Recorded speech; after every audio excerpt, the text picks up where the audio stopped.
kapatid, pangsagip buhay tuwing sakuna ang mga rescue boat.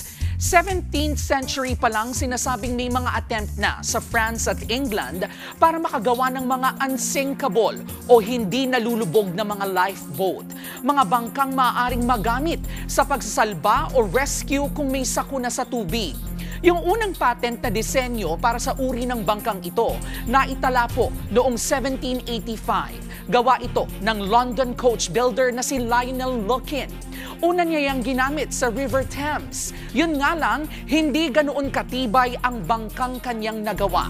Fast forward to 1789 kung saan sinasabing nagawa iyong final o mas pulidong disenyo sa isang rescue boat na imbensyon naman ng boat builder na si Henry Francis Greathead. Yung version niya napatunayang mas hindi nalulubog kumpara sa naunang disenyo ng lifeboats. Sa pagdaan pa po ng panahon, mas na-develop pa ang disenyo ng mga rescue boat na ngayon ang karamihan gawa sa mas matitibay ng material.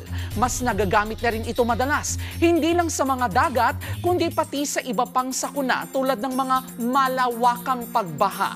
Ang mga rescue boat, patunay na tulad ng kay Alaman, ang kaligtasan ng tao sa mga kalamidad at sakuna ay K-Yamanan.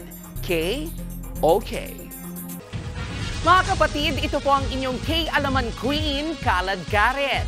Always remember na ang K-Alaman ay K-Yamanan. Kaya para sa latest showbiz news at dagdag impormasyon, mag-follow at mag-subscribe sa social media pages ng News 5. Okay?